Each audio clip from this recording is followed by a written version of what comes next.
So, this is how we shot the Kea Matsobe United in Worship live recording. You have been so good to me. Ebenezer, you have been.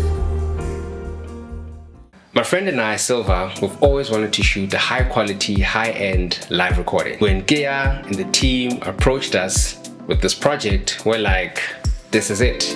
This is where we get to push the envelope. We referenced a couple of projects that were done before. We referenced Victory Worship and, the Yahweh, I think it was the Yahweh album, yeah.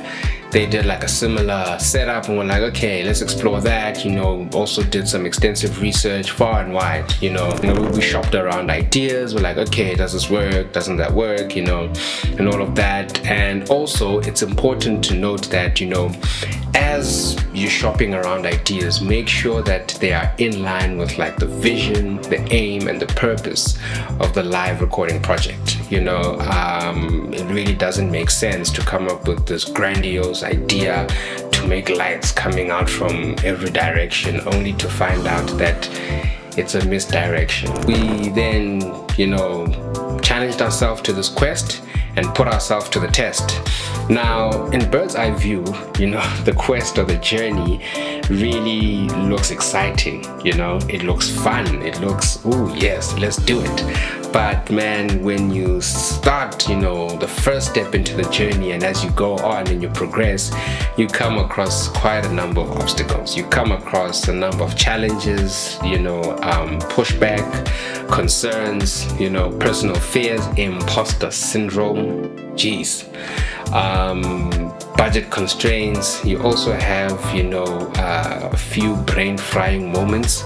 There's no project that I personally have been on that didn't fry my brain, but those brain frying moments are necessary because that's when you get to polish and hone and foolproof your idea and your concept before biting into it fully, because that's important. Is that a half-cooked concept will just make you look amateur, so it's important to always stress test your ideas, stress test your concepts, and really bounce them off people, man. Bounce them off scenarios. If you could do like mock-ups, if you could do like renditions, sketches, whatever way works, just make sure that it's something that you've thought about thoroughly and made research about. We recorded this project on the 1st of November 2024, and during the post-production process we came across MV2 Creative and Maurice Victor. MV2 Creative is the company and Maurice is the director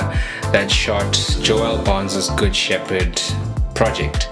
They shot it a couple months before us, and man, when we saw this, we're like, oh snap, this is so uncanny, because they literally, had the same approach, same, structure, design, and everything, and we're like, wow, that's so cool. Maurice, all the way in the States, we've never come across him in our research phase, we've never, made any contact, and us here in South Africa, we get to do similar setups and structures. Really, was a feather in our cap and validation that hey, at least we're not crazy, or maybe we are, maybe we are crazy enough, to think of those ideas. So yeah, man, it really spurred us on. We're like, yes, finally we're on the right direction. It doesn't mean that we're looking for any validation, but when it just comes, sometimes it really does, give you that fuel, that fire, to keep going. So that was really, really cool. And shout out Maurice, man. It looks really, really good. Most importantly, here are like the three main notes or pointers we picked up when working on this project. The first one, leverage your network, man. Like, as a creative, it's important that you leverage your network on all fronts. Your industry peers, your colleagues, your mates, fellow creatives. They don't have to be in the same field as you, but people whose creativity and thinking pattern you appreciate and you really, really admire, people that you respect, to to just, have an input, not even an input, to like have their own opinion. Be like, hey, look, what you think of this, man? How can I do this better? Do you have another way of doing this better? So it's important to leverage your network. And big shout out to Theo Hole, dope gaffer. We approached him, we're like, hey bro, this is what we're thinking. And he was, really, really blessing, because he was like, nah guys, y'all are not crazy. This actually works. This is actually cool. This is actually exciting. Let's do it. Yeah. Uncle Kev, you're a boss. When we went to Uncle Kev, we're like, yo, Uncle Kev, this is what we're thinking. And he's like, give me a pen and paper. And then he sketched out like the layout and everything. He's like, okay, it's what you need and everything. Genius, and yeah, man, it's so heartwarming to see it come together. And now we could share it with them, like, yo, dude, remember when we came to you and you gave us these notas and stuff? Look at how cool it looks now, So that was really, really amazing, man. So leverage your network. Secondly, build a strong team. Like, build a really, really, really solid team, build a Real Madrid. However that looks in your industry, however that looks in your field, however that looks in your project, make sure you build a Real Madrid. Build a team that, they have different strengths to the ones you have, but they have the same hunger, if not more. They are crazy enough, if not more, and they are committed to the vision and the outcome, as much as you are. So it's really, really important to make sure you build a solid, robust team that really, cares about the project as much as you do. Because what good is it that you're the only one that cares and no one else cares? So it's really, really important to build a strong team. And man, a strong team takes the form of a team that has good chemistry. A team that has good chemistry. And chemistry is not built, I personally believe chemistry is built when the cameras and the lights are off.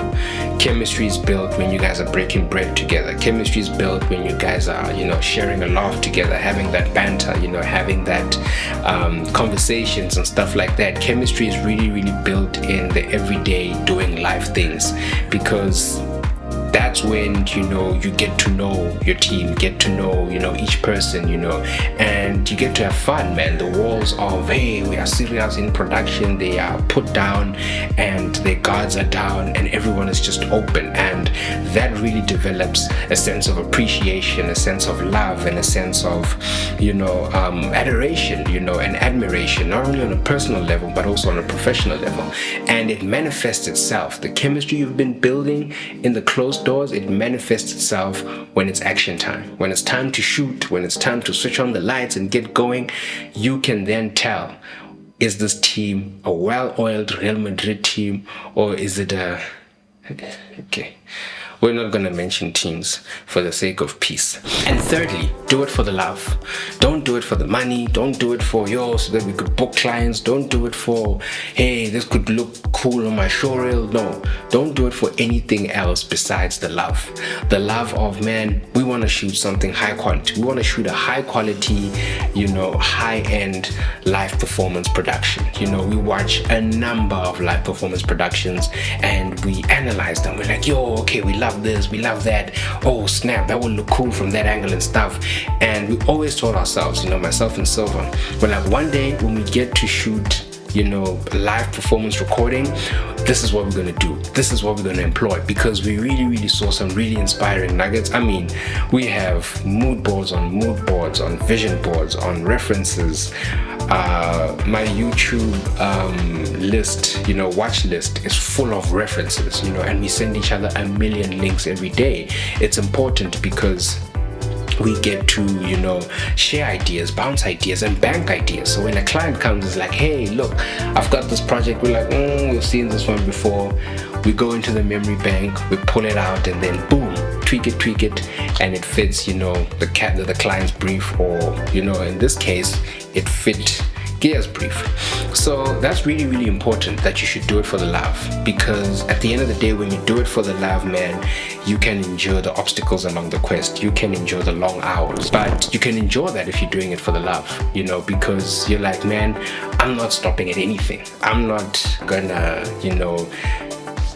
take shortcuts and stuff like that. I am going to do this because I want to do this to the best of my ability. How much more when you do, faith-based content, faith-based projects, is that you're not only doing it for your personal love, but you're doing it for your love and adoration for God. You're like, man, God deserves the best. God deserves Real Madrid quality. I think what sets this project apart is, the way it was lit, the way it was shot, as well as our pipeline, our workflow and everything.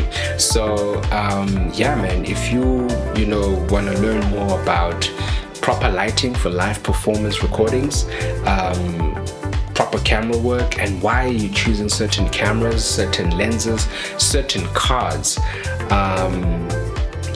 certain angles, as well as a workflow that is robust, that makes sure that you get to, from conceptualization to delivery. It's just a seamless, no bottleneck pipeline.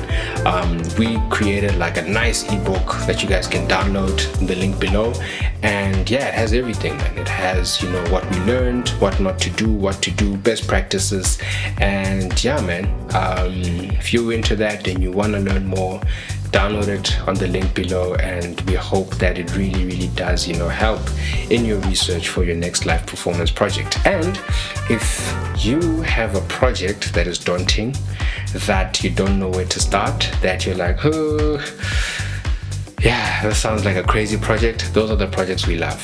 Those are the projects we're into, those are the projects we relish. The exhilarating projects, man, the projects that get us off our seats. So if you have a project like that, hit us up.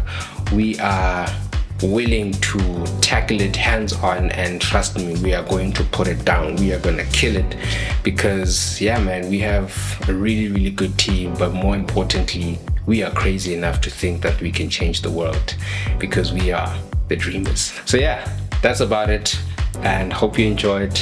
See you guys next time for the dreamers.